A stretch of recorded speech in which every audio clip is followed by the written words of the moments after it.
जहां अडानी वहां घोटाले। कम से कम अडानी का ट्रैक रिकॉर्ड तो यही कहता है। देश का आर्थिक नुकसान जितना अडानी ने किया है, शायद ही उतना किसी और ने किया होगा। आइए आपको अडानी के घोटालों की दास्तां बताते हैं, जिसे देखकर हर कोई चौंक कर बोलेगा, इतने घोटाले के बाद भी कोई एक्शन नहीं। आज जानिए कैसे दो दोस्तों ने मिलकर देश को हजारों करोड़ का चूना लगा दिया। अडानी का घोटाला नंबर 1। कैग ने अपनी रिपोर्ट में तारीख बताया होती है 21 नवंबर 2024। सुबह का टाइम होता है।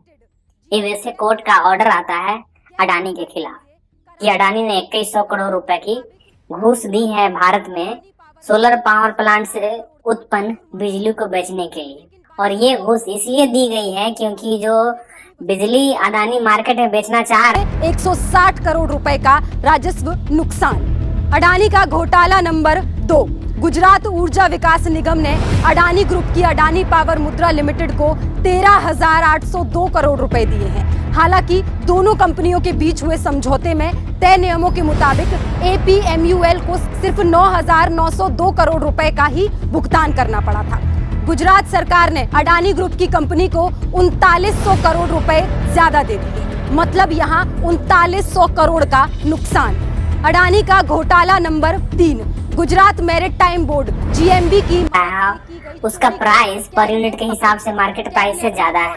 कोई भी डिस्काउंट तैयार नहीं होता है और जब ये घूस ऑफर की जाती है, दी जाती है, तो सारे डिस्काउंट्स उसमें पार्टिसिपेट करने लगते हैं। तो बात आती है कि ऐसा हो कैसे गया, क्योंकि गवर्नमेंट ऑफिशियल्स को खरीदना एक जुर्म है। तो यूएसए कोर्ट इनके लिए वारंट इशू कर देती है और वारंट इशू करने के बाद इंडिया में डिमांड होने लगती है अडानी को गिरफ्तार करने की। तो चूंकि 2014 से आप देखोगे ना, एक ट्रेंड बना हुआ है। अडानी के ऊपर जब कहीं से भी कुछ रिपोर्ट आएगी ना, सरकार हमेशा मुद्दा भटकाती है।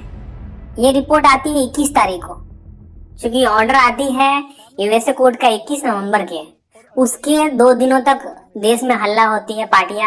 विपक्ष की पार्टियां भारत में बोलती है अडानी को गिरफ्तार करना चाहिए। एक एटलीस्ट जांच तो बनाओ, जेपीसी तो बनाओ।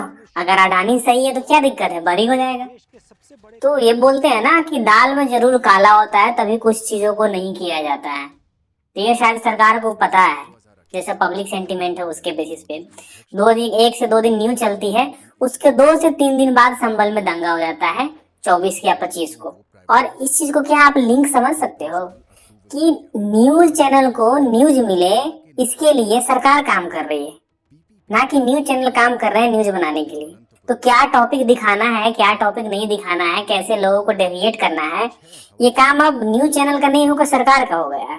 और इस चीज से पर्दा ना उठे। संसद में हंगामा तो खैर एक दिन के लिए हुआ, अडानी मुद्दे पे 1 से 2 दिन के लिए, लेकिन उसके बाद वो चाहते थे वही चीज हुआ, क्योंकि वहाँ अडानी से ज्यादा इम्पोर्टेंट ये संभल का जो दंगा था वो हो गया। विपक्ष इसकी भी डिबेट की मांग करने लगी, बट सरकार ने इस पे मना कर दिया। चलो ये समझ में आती है कि बीजेपी की सरकार है तो ऐसे करती है, कोई बड़ी बात नहीं है। लेकिन अडानी पे जेपीसी बनाने में इतना डरती क्यों है? जो महाराष्ट्र में नोटों की गड्डी बरामद हुई है, करोड़ों करोड़ रुपए देकर वोट खरीदे गए हैं, बेचे गए हैं, ये साफ पूरी पब्लिक के बीच में है वो वीडियो। फिर भी कुछ हो नहीं पाता है और बीजेपी चुनाव जीत जाती है। एग्जाम्पल के तौर पे आप ये सोच सकते हो कि लोग बोलते थे कि स्टेट की गवर्नमेंट हमें पसंद नहीं, मोदी पसंद है। लेकिन जब 2024 का इलेक्शन हुआ, उसमें लोग ये बोलने लगे कि भाई हमें अब मोदी पसंद नहीं है। और यही वजह था कि महाराष्ट्र में बीजेपी औंधे मुंह गिरी है। और ये 4 से 5 महीने के अंदर में फिर स्टेट इलेक्शन होता है, तो ये चमत्कार होना तो बहुत ही मुश्किल है, क्योंकि ये संभव है कि स्टेट की गवर्नमेंट, क्योंकि ये असंभव सा है, क्योंकि सेंट्रल में भी आपकी सरकार, स्टेट में भी आपकी सरकार थी। बात मैं महाराष्ट्र की ही कर रहा हूँ। तो जो पब्लिक सेंटिमेंट था वो सही नहीं था।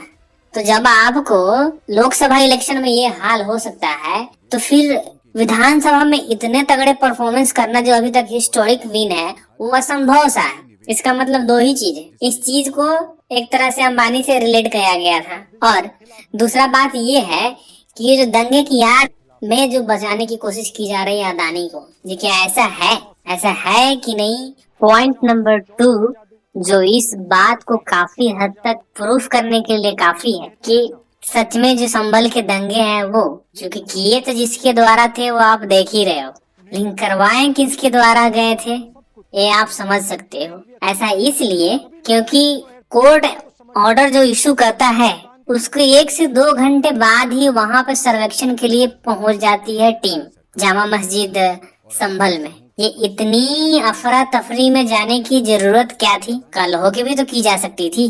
तो आप इन चीजों से समझ सकते हो, क्योंकि टीवी वाले को मुद्दा अडानी से भटकाना था और जो सिस्टम है वो भी वही चाहती थी, इसलिए इन सब चीजों को ऐसे अंजाम दिया गया। पब्लिक का सेंटीमेंट जो है आप जानते हैं। आप अपनी राय कमेंट सेक्शन में जरूर रखिए। धन्यवाद।